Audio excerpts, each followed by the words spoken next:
أحداث قامت بها عصابات ملثمة أقدمت على الاعتداء ليلا على مؤسسات عمومية وحتى على مواطنين في منازلهم في عمل إرهابي لا يمكن السكوت عنه. واستهدفت أمن الوطن واستقراره بأعمال إثارة وتحريض وسلب ونهب وإشعال للحرائق. من هم هؤلاء الماجورين ندفع لهم الثمن من المخابرات الأجنبية 16 سنة 17 18 أحيانا يقلدون ما يجري في تونس وما يجري في مصر، وهذا شيء عادي. سوريا اليوم تتعرض لمؤامرة كبيرة، خيوطها تمتد من دول بعيدة دول قريبة ولها بعض الخيوط داخل الوطن. تعتمد هذه المؤامرة في توقيتها وفي شكلها على ما يحصل في الدول العربية. عشان وحدين مقملين مسخين يتبعهم عملاء المخابرات الأجنبية والدراوشة. بعضهم في أحزاب اللقاء المشترك أصحاب سوابق، أصحاب سوابق حقيقة. والقبض على المشاغبين وتسليمهم للأمن حتى يتم تربيتهم وإعادتهم إلى رشدهم ويمروا بفترة نقاهة حتى يبرموا الحبوب اللي لهم كم يوم يأخذوا فيها، لأنها مضرة جدا هذه بالقلب. هذه العصابات والمجموعات من المنحرفين الذين يستغلون الظرف. وأني أنتهز هذه المناسبة لأجدد شكري وتقديري لأخي العزيز القائد معمر القذافي. أنتم تواجهون صخرة صماء، صخرة صلبة. ليس كل ما يحصل هو مؤامرة.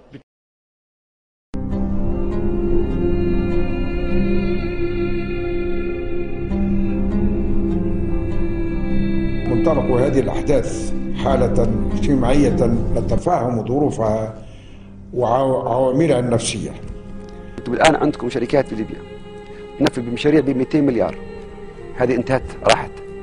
وما يحصل في الشارع ادى مخاوف لدى القطاع الخاص ولدى المستثمرين، مما ادى الى ارتفاع سعر العملة وكذلك ارتفاع سعر المواد الغذائية.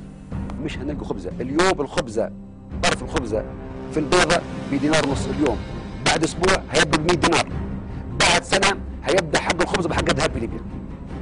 وينتهي بمصر الأمر لأوضاع يصبح معها الشباب الذين دعوا إلى التغيير والإصلاح أول المتضررين منها. يا ريت تجيبوهم لي بس، كل الشباب هذول ما ننبيهم، ننبي الشباب الثاني. تكون العقوبة الإعدام اللي يتسلل إلى الأماكن العسكرية، هذا مرتكب كل هذه الجرائم. وتبقى مسؤوليتي عن السهر على أمن هذا الوطن وضمان استقراره الشعور الملح الحاضر في نفسي في هذه اللحظة. إن مسؤوليتي الأولى الآن هي استعادة أمن واستقرار الوطن.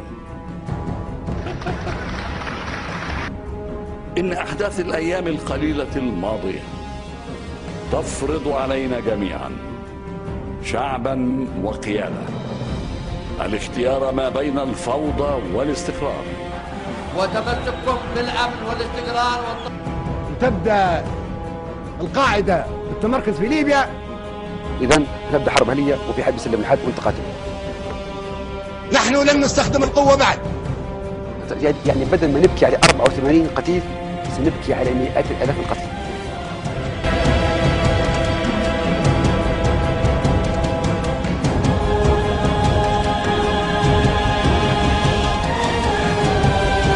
بأن لا رئاسة مدى الحياة، لا رئاسة مدى الحياة. أني لم أكن أنتوي الترشح لفترة رئاسية جديدة. معمر القذافي ما هوش زي العابدين ورئيس الوزراء. معمر القذافي ما عنده منصب حتى يزعل ويستقيل منهم كما فعل الرصاص. أنا لو عندي منصب، لو إني رئيس، لو كنت لوحت الاستقالة على وجوهكم.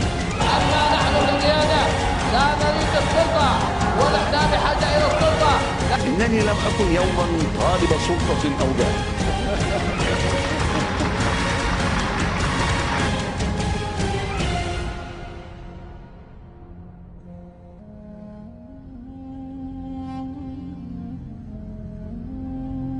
قضيت أكثر من 50 سنة من عمري في خدمة تونس، لأكثر من 60 عاما في سنوات الحرب والسلام. أنا مقاتل مجاهد مناضل ثائر من الخيمة من البادية والتحمت معي المدن والقرى والواحات في ثورة تاريخية جابت الأمجاد الليبيين. أفنيت عمرا دفاعا عن أرضه وسيادته. أنا أتيت في هذا المجلس في عام 2000 في خطاب القسم وتحدثت عن الإصلاح، لم يكن هناك هذا الطرح موجود، وعندما طرحته كنت أعتبر بأنني أعبر عن صدى لما يجول في عقل المسؤولين، وهذا صحيح. سبحان الله، بنغازي بنيت هني بنفسي طوبة طوبة. وفي يوم 14 فبراير قبل 10 سنوات فتحنا جميع الأبواب للحرية والمسؤولية حبا وكرامة لشعبنا الوفي.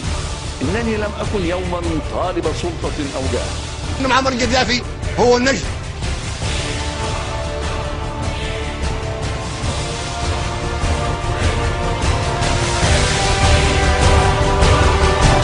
نجدد تعاطفنا مع أسر المتوفين رحمهم الله. أن دماء شهدائكم وجرحاكم لن تضيع هدرا. وفاة لاثنين من أبنائنا الأعزاء، وعليه نتقدم بتعازينا الحارة. حزني والأسف على الأحداث التي مرت وضحاياها من إخوتنا وأبنائنا. عد القتلى لما يوصل 14 في بنغازي في البيضاء، 84 في بنغازي كمجموع.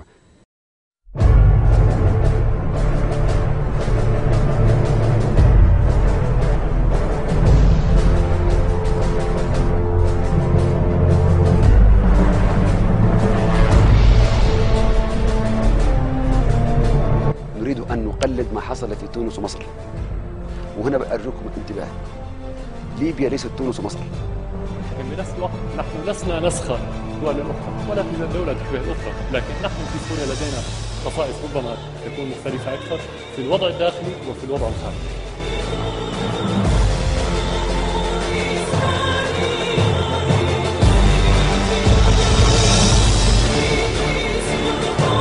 عاشت تونس، عاش شعبها، عاشت الجمهورية. حفظ الله هذا الوطن وشعبه. مملكة البحرين هي دولة القانون والمؤسسات. العزة لليبيا، للشعب الليبي في القمة. سوريا العصية على أعدائها، سوريا المقاومة والمقاومة. وربي أجعل ليبيا بلد الأمن.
ليبيا قذافي.